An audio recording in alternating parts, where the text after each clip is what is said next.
Hello student, आज की इस वीडियो में देखेंगे 8th ग्रेड अभ्यास पुस्तिका 2024-25 कक्षा 6 विषय हिंदी का। तो यहाँ पे देख लीजिए सत्र 2024-25 वीडियो में देखेंगे पाठ 15 में है 10 तक। तो चलिए वीडियो को शुरू करते हैं। यहाँ पे आता है पाठ 15 में है 10 तक। पहला प्रश्न आता है बहुविकल्पीय प्रश्न। प्रश्न क्रमांक पहला में है कान पकना मुहावरे का अर्थ क्या है। तो आपको उत्तर में लिखना है एक ही बात को बार बार सुनना। इसके बाद प्रश्न क्रमांक दूसरे में है शीला के मन में परिवर्तन कैसे हुआ। तो आपको उत्तर में करना है सोनू के उपचार में सहयोग के कारण। इसके बाद तीसरा में है दूसरों की सहायता करने से कौन सी भावना का विकास होता है। तो आपको उत्तर में करना है परोपकार। चौथा में है अंतर्द्वंद की स्थिति कब उत्पन्न होती है। तो आपको उत्तर में करना है विचारों में असमानता।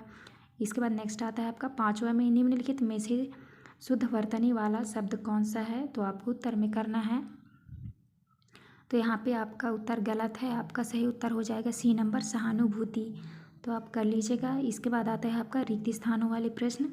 तो छठवें में आपको भरना है समाज, सातवें में भरना है आपको खारा और आठवें में भरना है आपको अविश्वास। इसके बाद आपका नौमा में भरना है आपको मुहावरा और 10 में भरना है आपको भोपाल।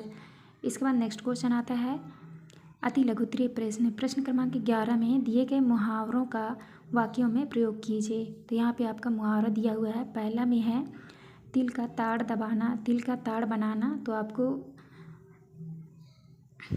आपको वाक्य में प्रयोग करना है छोटी बात को बढ़ा चढ़ा कर कहना, शीला हर छोटी सी बात को तिल का ताड़ बना देती है। इसके बाद दूसरा में है नाक में दम करना। तो इसका होगा परेशान कर देना। वाक्य में प्रयोग करना है राघव ने अपनी जिद पूरी करने के लिए अपने माँ की नाक में दम कर दिया।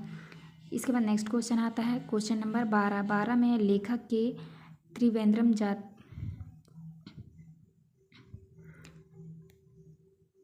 प्रश्न क्रमांक 12 में है लेखक के त्रिवेंद्रम जाते ही उसके घर में कौन सी घटना घटी। तो आपको उत्तर में लिखना है लेखक के त्रिवेंद्रम जाते ही लेखक का पुत्र सोनू छत से गिरकर मूर्छित हो गया था। इसके बाद 13 में आता है आज उनकी संपत्ति और वैभव कोई साथ नहीं दे रहे थे, लेखक ने यह कथन किसके बारे में कहा। तो आपको उत्तर में करना है आज उनकी संपत्ति और वैभव कोई साथ नहीं दे रहे थे, यह कथन मुंशी प्रेमचंद की प्रसिद्ध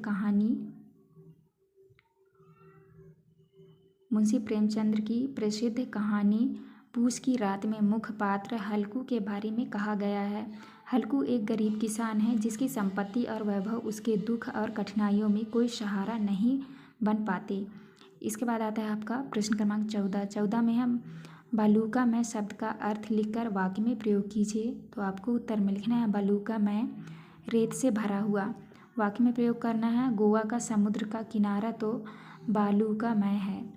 इसके बाद 15 में है आहट प्रत्यय का प्रयोग करते हुए दो शब्द बनाइए। तो आपको लिखना है पहला है बौखलाहट और दूसरा है घबराहट। इसके बाद आता है आपका लघुत्तरीय प्रश्न। प्रश्न क्रमांक 16 में है शीला को होश आने पर वह दंग क्यों रह गई। उत्तर में लिखना है क्योंकि सोनू का इलाज वहाँ के लोगों ने करवा दिया था, इस कारण शीला दंग रह गई। इसके बाद आता है आपका 17 में है कोलम बीच पर गणेशन की माँ क्यों परेशान थी। तो आपको उत्तर में करना है महिला के पूर्व गणेशज के तलुबे में कील चुभ जाने के कारण महिला परेशान थी। इसके बाद आता है आपका प्रश्न क्रमांक 18 में शीला की नाक में दम होने का क्या कारण था। उत्तर में लिखना है शीला के पति हमेशा समाज सेवा में लगे रहते थे और उनका परिवार पर बिल्कुल ध्यान नहीं देते थे, इस कारण शीला की नाक में दम था। इसके बाद आता है आपका दीर्घोत्तरीय प्रश्न। प्रश्न क्रमांक 19 में है हरि बाबू के व्यवहार से हमें क्या शिक्षा मिलती है। तो आपको उत्तर में कहना है हरि बाबू बहुत ऊंचे पद से काम करते थे, लेकिन आज उनकी संपत्ति और वैभव कोई साथ नहीं दे पा रहा था। वे कभी किसी के दुख सुख में शामिल नहीं हुए। समाज के लोगों से वह संपर्क पहले ही तोड़ चुके थे, इसलिए समाज ने भी उनके साथ वैसा ही व्यवहार किया जैसा उन्होंने किया। अतः इसलिए हमें कभी भी घमंड गुरूर नहीं करना चाहिए। कुछ पता नहीं होता कि हमारे साथ आगे क्या होने वाला है। इसके बाद आता है आपका प्रश्न क्रमांक 20 में यदि आपको समाज सेवा का अवसर मिले तो आप समाज के लिए क्या करेंगे। तो आपको उत्तर में लिखना है यदि हमें समाज सेवा का अवसर मिले तो हम समाज में एकता और प्रेम की भावना को बढ़ाएंगे और बुराइयों को दूर करने की कोशिश करेंगे। हमें उनकी सुनना समझना चाहिए और उनकी मदद करनी चाहिए, जैसे कि उनके रोजगार में सहायता करना, उनके लिए खाना पीना और उनके स्वास्थ्य की देखभाल करना। हमें समाज की व्यक्तियों को आगे बढ़ाने में मदद करनी चाहिए।